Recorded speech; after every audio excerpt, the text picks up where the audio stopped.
ഈ കൂട്ടിക്കിടക്കുന്ന സാധനം എന്താണെന്ന് മനസ്സിലായോ? ഒച്ചാണ് കേട്ടോ, ഒച്ച്. വിശ്വസിക്കാൻ പറ്റുന്നില്ല അല്ലേ? ഇതെങ്ങനെ ഇങ്ങനായെന്നുള്ള കഥ പറഞ്ഞുതരാം കേട്ടോ. ആദ്യം നമ്മളൊരു കുപ്പി എടുക്കുക, കുപ്പിയിലോട്ട് നിറച്ച് വെള്ളം ഒഴിക്കുക.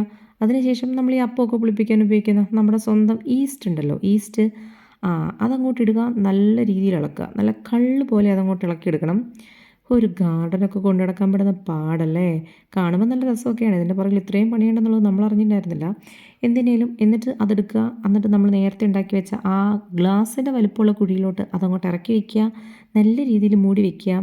അപ്പോൾ എന്ത് സംഭവിക്കുമെന്ന് വെച്ചാൽ ഇതിൽ വരുന്ന ഒച്ചുകളെല്ലാം കാല് തെറ്റി അതിൻ്റെ അകത്ത് വീഴും എന്നല്ല, ഒച്ച എങ്ങനെയൊക്കെയോ ഇതിനകത്ത് വന്ന് വീഴും. അതാണ് അതിൻ്റെ ആ ഒരു സയൻസ്. എനിക്കറിയത്തില്ല, സയൻസ് അറിയാവുന്നവർ മിക്കവാറും നമുക്ക് പറഞ്ഞു തരും ഇത് എങ്ങനെയാണെന്നുള്ളത്. എന്തിനേലും ഇങ്ങനെയാണ് ഒച്ചിനെ പിടിക്കുന്നത്. നമ്മളിത് ഓരോ 3 ദിവസം കൂടുമ്പോഴും നമ്മൾ ഈ ഗ്ലാസ് മാറ്റണം കേട്ടോ. എന്നിട്ട് സാധനം കളയുക, പുതിയതെടുക്കുക, വീണ്ടും വെക്കുക.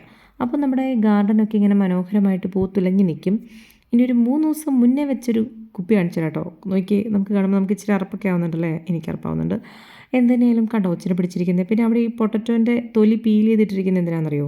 അതും ഒച്ചിനെ ആകർഷിക്കാനാണ്. അത് കഴിച്ച് കഴിച്ച് കഴിച്ച് വന്ന് ആ കുഴിയിലോട്ട് ചാടണം. അതാണ് നമ്മുടെ ആ ഒരു ഉദ്ദേശം. ചേട്ടൻ്റെ ഓരോരോ ബുദ്ധികളെ നോക്കിക്കേ, കൊള്ളാം അല്ലേ സംഭവം? എന്തായാലും എനിക്കിഷ്ടം.